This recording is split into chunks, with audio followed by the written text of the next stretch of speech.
You ever feel like your brain is flipping channels without your permission? 1 minute you're laughing at a dog in sunglasses, 5 minutes later you're spiraling because someone took too long to text back. And sometimes the mood just shifts, and you don't even remember why, like you blinked and your entire emotional state changed without warning. You're not broken, you're not dramatic, you're not too much, you're just human, with a nervous system doing its best to make sense of chaos. And if you've ever wondered why your moods shift so fast, or how to ride the emotional roller coaster without getting whiplash, this video is for you. Here's what you'll walk away with by the end. You'll understand the hidden reason your emotions swing so wildly, the one simple shift that brings steadiness back to your system, and the go-to practice I personally use when I feel like I'm coming undone. Let's just be honest for a second. Mood swings aren't random. They're not a sign you're unstable. They're not a failure of character. They're a sign your system is overloaded, plain and simple. Modern life has your brain juggling 47 tabs at once. And guess what?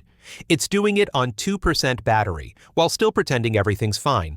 You're just trying to function in a world that constantly pulls your attention, drains your energy, and leaves you zero time to process anything fully.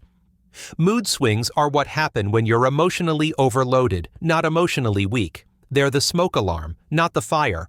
And once you understand that, everything changes. Ready to find out what's actually going on behind the scenes of your emotional roller coaster? Let's break it down. 1. Overexposure to stimuli. Picture this. You randomly grab your phone and see a friend's late-night drama, a breaking news headline, an email marked urgent, a notification from an app you didn't even know you had. Within 10 minutes, your brain has traveled through 5 different emotional worlds, from sympathy to panic to irritation to guilt to motivation. This is what we don't realize. Every single input you receive, every image, ping, post, message, demands an emotional micro-reaction. Each one is like stepping into a different micro-world for a few seconds, a flash of feeling, a mental shift, a subtle emotional costume change. And while each reaction feels small, they stack. You're not just living one life anymore. You're living 100 tiny ones. No closure, no pause, just constant emotional shape-shifting. It's no wonder you feel exhausted without knowing why. Your brain doesn't have time to ask, is this important? It just responds. React, switch, react, switch, react, switch. It's exhausting. You're not moody. You're emotionally ping-ponging between too many signals. No wonder your emotions feel scrambled. You lose track of what feelings are actually your and what's just emotional noise. You start to feel exposed, and even the smallest thing can knock you off balance.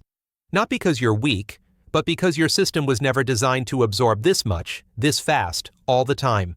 This kind of overstimulation doesn't just make you tired, it makes you unstable, ungrounded, and not even sure why. 2. Unfinished emotional loops. You get angry, but you smile and say, no worries, because it's not worth the drama. You feel sadness rising, but you push it down because there's a meeting in 5 minutes. You laugh for a second, until your phone buzzes and snaps you out of it. Emotions don't disappear just because you don't express them. They hit pause, right in the middle of building, in the middle of speaking, in the middle of being felt. They sit there in the background like open tabs in your brain, quietly draining your energy. So what happens? You start carrying around fragments of feelings, and you wonder why you suddenly burst into tears at something small, or snap at someone over nothing. It's not about that moment, it's about the buildup, the backlog, a pile of unfinished emotional loops that your system is still holding, waiting for you to come back and feel them. But life rarely gives us that space, so we keep layering it on small, unfinished emotions, piling up quietly in the background. Until one day, the mood swing doesn't come out of nowhere. It comes from everything, not a reaction to the moment, but a release of everything you've been holding. But emotional overload doesn't just come from the outside. Sometimes it's the roles we play, over and over, that wear us down the most. 3. Identity exhaustion. You start the day in professional mode, answering emails with a calm, competent tone even when you're crumbling inside. Later, you meet friends and flip into fun and easygoing, even though all you want is to sit in silence and breathe. At home, you switch again into stable, supportive, got-it-together mode. Different hats, different voices, different versions of you.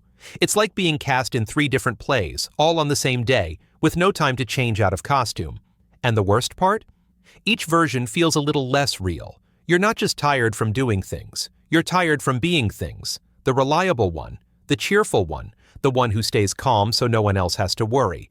It starts to feel like you're always on stage, because the show must go on, right? That's the quiet cost of keeping it together. Not just the exhaustion, but the emptiness that builds when every version of you is a role, and it makes your mood swing. 4. Inner voice conflict. One of the most overlooked causes of mood swings is this: your inner voices don't agree. There isn't just one you thinking clearly. There's a whole chorus, each voice pulling you in a different direction. One says, "Keep pushing, don't slow down." Another says, "I'm so tired, please stop." One says, "You're being lazy." Another whispers, "You're overwhelmed." And when all those voices clash, your system can't settle. Your brain doesn't know which one to believe. Your body doesn't know which one to respond to, so it shifts. Rapidly, repeatedly. That's the root of the emotional whiplash. Not random mood swings, but your nervous system bouncing between conflicting commands. You're stuck between voices that keep arguing inside your head, each one telling you something different, and you're left feeling torn, confused, and emotionally stuck. And the more intense the inner conflict, the more sudden and extreme the mood shifts feel on the outside, because when your inner world is divided, your emotional state can't find steady ground. 5. Biological and systemic problems. Sometimes, mood swings aren't emotional or mental at all. They're physical, rooted in biology, triggered by things so basic we often overlook them, like sleep. One bad night and your emotional tolerance drops fast. Or nutrition, not just what you eat, but when and how steadily you eat. Low blood sugar, dehydration, caffeine crashes. Your body feels unstable, so your emotions follow. Mood regulation isn't just mindset. It's not all in your head, it's chemistry, it's wiring, it's the system you're living inside. And the more dysregulated your body feels, the more unpredictable your moods become. If any of this hits close to home, don't just scroll away. Drop a comment if you've felt this kind of inner chaos before, and if that's you, hit subscribe. We're just getting started. So what happens when your emotions are constantly shifting for too long? You start to disconnect, not just from people, but from yourself.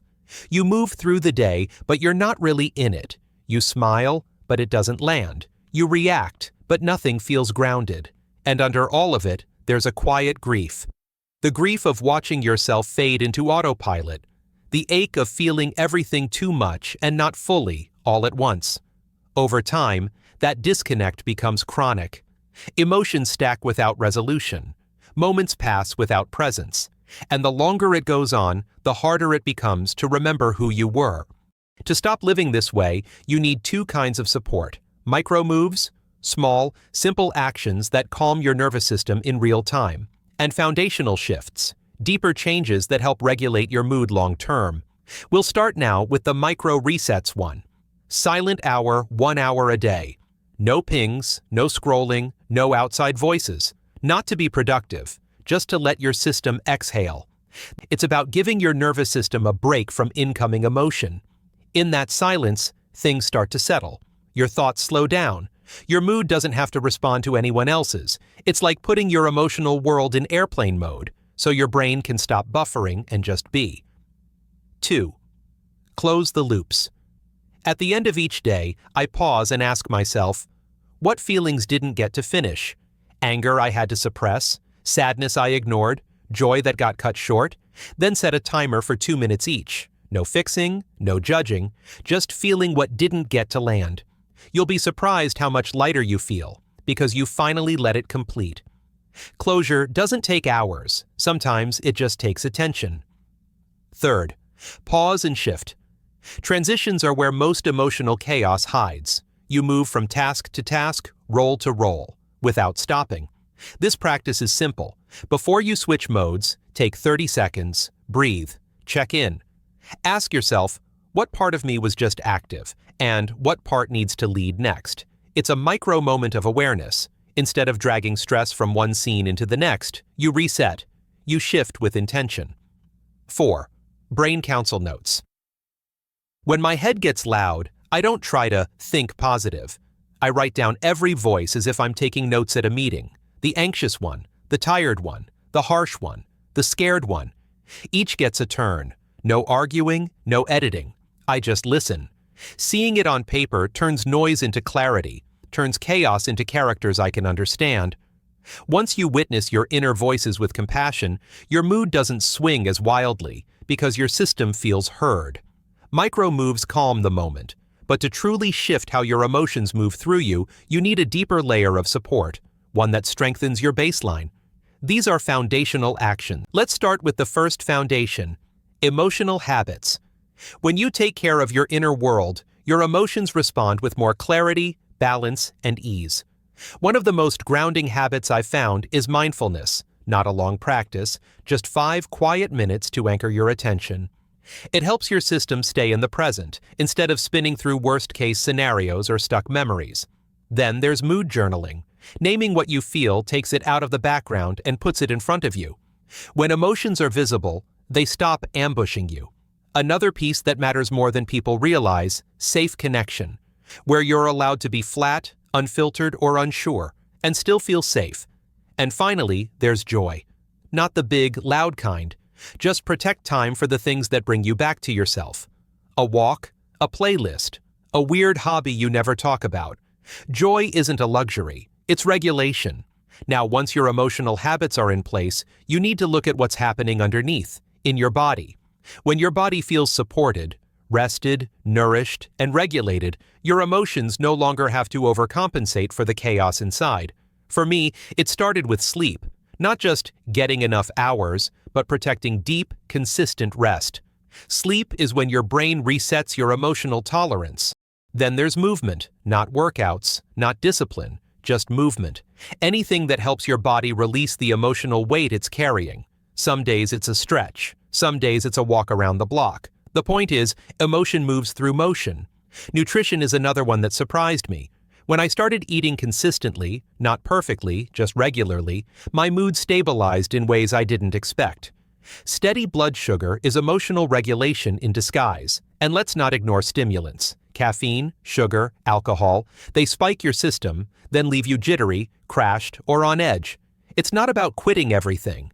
It's about noticing what sends you into chaos and scaling back from there. And here's something we don't talk about enough. Sometimes mood swings aren't just emotional turbulence. They're symptoms, signals that something deeper is going on under the surface, and they deserve to be taken seriously. If your mood changes feel extreme, it might not just be stress, it could be something clinical. Bipolar disorder, ADHD, trauma-related dysregulation, hormonal imbalances. They're real conditions with real treatments. Talk to a therapist, see a doctor, get the medical support you deserve. This isn't overreacting, it's responding wisely. The sooner you get help, the sooner real healing begins. So if your mood swings feel unmanageable, unpredictable, or extreme, please don't ignore it. Support exists, and you're not weak for needing it. You're wise for seeking it. Maybe you're not too much. Maybe you're just carrying too much, too often, for too long. It begins with one quiet moment where you tell yourself, I'm safe now. I don't have to keep holding everything alone.